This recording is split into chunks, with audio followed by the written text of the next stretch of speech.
என்ன மேடம், பால் பணியார் நல்ல ருசியா இருக்கா? ம் நீ சாப்பிடல? எங்க மேடம், இல்ல. நடிக்காதடா. பால் பணியாரமே உங்க அத்தை உனக்காக தான் செஞ்சிருப்பாங்க. இதுல நீ சாப்பிடல, நம்பிட்டேன். பாத்திரத்துல பார்த்தனே, பாதி காலியா இருந்துச்சு. பாத்துட்டாளா? இந்த அத்தைக்கு அறிவே இல்லை. மேடம், உங்க ஆக்ஷன் அதிரடியெல்லாம் ஓகே தான். இருந்தாலும் கொஞ்சம் கவனமா இருங்க. இந்த மாதிரி இடத்துக்குலாம் தனியா போகாதீங்க. பாடி கார்டு அப்புறம் நான் எதுக்கு இருக்கேன்? இப்படி ஒரு ஆபத்தான இடத்துக்கு போறப்ப என்னையும் கூட்டு போங்க மேடம். நிறுத்துறியா? நீ எனக்கு பாடி கார்டா? யார் சொன்னாங்க? பின்ன நீ கனிக்கு பாடி கார்டு. கனியை மட்டும் பத்திரமா பாத்துக்கோ, அதுதான் உன் வேலை. என்ன பாத்துக்க எனக்கு தெரியும். உனக்கு என்னதான் தெரியாது. ஆமா, என்ன யாரு நினைச்ச? இந்த பூச்சாண்டி சலசலப்புக்கெல்லாம் பயப்படுறாள் நான் கிடையாது. இவரு உன்னை காப்பாத்த வராராமா. டாப் கியர்ல போற, செவுத்துல முட்டாம இருந்தா சரி.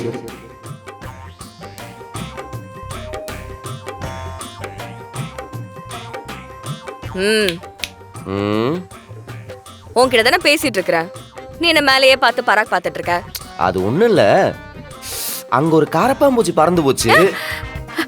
அது கரப்பாம்பூச்சியா இல்ல கருவண்டான்னு தேடிக்கிட்டு இருக்கேன். சொல்லுங்க அமீர். மேடம், கலாச்சாரம் காய்ச்சிக்கிட்டு இருக்கிற 3 ஸ்பாட்டை நம்ம ஆளுங்க கண்டுபிடிச்சிருக்காங்க. டிபார்ட்மெண்ட்ல இருந்து யாராவது போயிருக்காங்களா? இல்ல மேடம், இனிமே தான். சரி, நானும் அங்க வந்துடுறேன். நீங்களும் கிளம்பி வந்துருங்க. சரிங்க மேடம். அப்புறம் இந்த விஷயம் வெளியில எங்கேயும் லீக் ஆகக்கூடாது, பாத்துக்கங்க. உடனே கிளம்பி வாங்க. சரிங்க மேடம். அண்ணா வண்டி எடுங்க.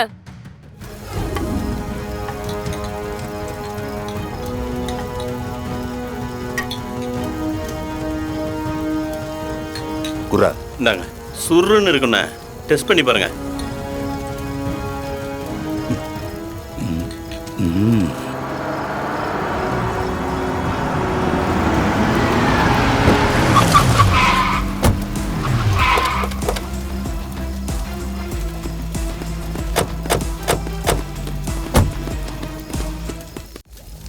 மொத்த பேரையும் அரெஸ்ட் பண்ணுங்க.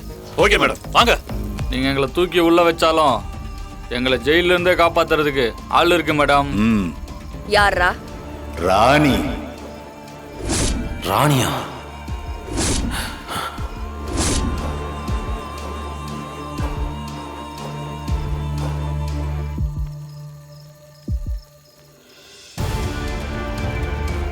எந்த ராணி? தெரியாது. ராணி அக்கா, நாங்கெல்லாம் அவங்களோட ஜஸ்ட் எம்ப்ளாயிஸ் தான். இப்ப நீங்க எங்க சாராய கேனை அடிச்சு கலைச்சது, எங்களை அரெஸ்ட் பண்ணிருக்கிறது எல்லாம் உங்களுக்கு தெரிஞ்சா என்ன நடக்குன்னு தெரியுமா மேடம்? இன்னும் கொஞ்ச நேரத்துல பார்த்து தெரிஞ்சுப்பீங்க. டேய், வண்டியில ஏறுங்கடா. சரி, போங்கடா, போங்க.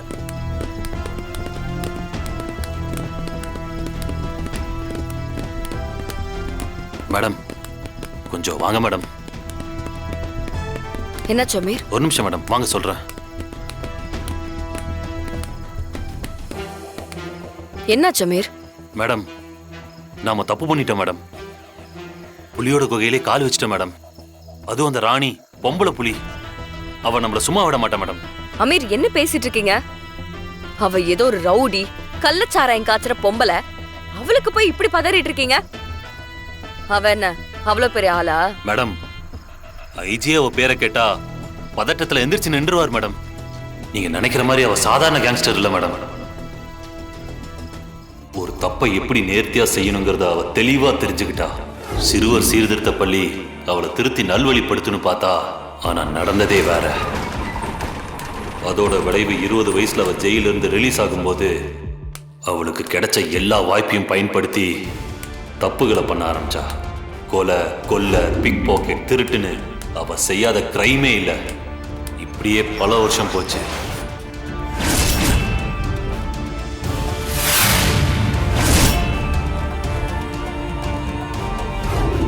ஏரியாவில் சின்ன சின்ன திருட்டுத்தனம் பண்ணிட்டு இருந்த ராணிக்கும் ஏரியால பெரிய ரவுடியா இருந்த குணாக்கு நடுவுல பெரிய பிரச்சனை உருவாச்சு. ராணியை போட்டு தள்ள அவன் ஸ்கெட்சு போட்டான். அவன் ஸ்கெட்சு போட்ட அடுத்த செகண்டே அவனை ராணி காலி பண்ணிட்டா. அந்த குணாவோட தொழில் ட்ரக்ஸ் கடத்துறது. அவனை பொண்ணு அந்த ராணி அவனோட தொழிலையே எடுத்து நடத்த ஆரம்பிச்சா. சார் ஒவ்வொரு முறையும் அவன் நம்ம கிட்ட இருந்து தப்பிச்சுக்கிட்டே இருக்கான். இந்த ராணி கேஸ் நமக்கு பெரிய தலைவலியை கொடுக்குது சார். இதுல ரொம்ப பெரிய வேதனை என்ன தெரியுமா மேடம்? ராணியை நம்மளால அரெஸ்ட் பண்ணவே முடியாது. அவளை தொட்டா டெல்லி லெவல்ல இருந்து கால் வரும் மேடம். அவளை அரெஸ்ட் பண்ண நினைச்ச 12 டிஎஸ்பி, 8 இன்ஸ்பெக்டர், 6 கலெக்டரை அவங்க இருக்கிற இடம் தெரியாம பண்ணிட்டா மேடம். இப்போ அவளை தொட்டா நமக்கு தான் மேடம் டேஞ்சரு. இப்ப அந்த ராணி எங்க இருக்கா? என்ன மீர், என்னது இதெல்லாம்? நீங்க அவளை பத்தி ஒரு பிளாஷ்பேக் சொன்னீங்களே, அதுல சொன்னதை விட மோசமா இருக்கு அவளோட கிரைம் ஹிஸ்டரி. டிபார்ட்மெண்ட்ல என்ன பண்ணிட்டு இருக்கீங்க? நான் தான் சொன்னேன்ல மேடம், அவளை அவ்வளோ சீக்கிரம் தொட முடியாது மேடம். தொட்டவங்க யாரும் நிம்மதியா இருந்ததில்ல மேடம். ஓகே, வீராங்கிற பேர்ல யாரையும் அந்த ராணி பார்த்ததில்ல. இந்த வீரா ஐஏஎஸ் சொல்றேன், இப்பவே நீங்க அவளை அரெஸ்ட் பண்றீங்க. மேடம், என்ன மீர்? அவளை அவ்வளோ சீக்கிரம் தொட முடியாது மேடம். பெரிய பிரச்சனை ஆயிடும் மேடம். சட்ட ஒழுங்கு கேள்விக்குறியாயிடும். சிஎம்ஏ கொஸ்டின் பண்ணுவாங்க மேடம். சார், நம்மள பப்ளிக் சர்வன்ட், மக்களுக்காக தான் வேலை செய்யறோம். இவ பண்ணிக்கிட்டு இருக்கிற தொழிலால மக்கள் எவ்வளவு பிரச்சனைகளை சந்திக்கிறாங்க. கொலை, கொள்ளை, ரேப்பு, அத்தனைக்கும் காரணம் போத கலாச்சாரம் தான். அத ஒழிக்கணும்னா அந்த தொழில மோனோபோலியா வச்சிருக்கிற இவளை ஃபர்ஸ்ட் ஒழிக்கணும். இவளுக்கு விழற அடியில இந்த பிசினஸ்குள்ள இருக்கிற அத்தனை பேரும் ஐயோ இனிமே இந்த பிசினஸ்ல நம்ம இருக்க கூடாதுன்னு தெரிச்சு ஓடணும். இதோ அரெஸ்ட் வாரண்ட்.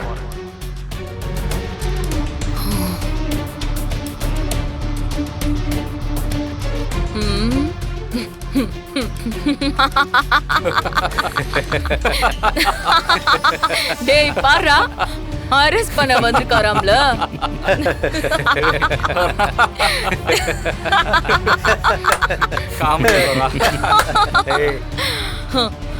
அரெஸ்ட் வாரண்டா எனக்கா? தம்பி, நீ டிபார்ட்மெண்ட்டுக்கு புதுசு நினைக்கிற. என் மேல கைய வச்சனு வையன், என்ன ஆகும்னு தெரியும்ல. என்ன ஆனாலும் பாத்துக்கலாங்கிற தைரியத்துல தான் அரெஸ்ட் பண்ண வந்திருக்கேன். இது கலெக்டர் மேடம் போட்ட ஆர்டர், நான் ஒபே பண்ணி தான் ஆகணும். நீங்களா வந்து ஜீப்ல ஏறினீங்கன்னா மரியாதை, இல்லனா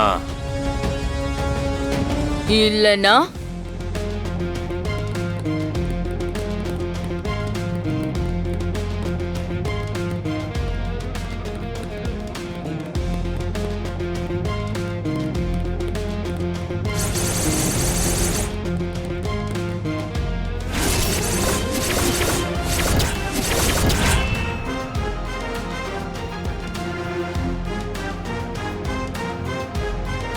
அக்கா, இப்போ டிவியில் பார்த்தோம் இல்லைக்கா, வீரா அவங்க தான்க்கா இது எல்லாத்துக்கும் காரணம்.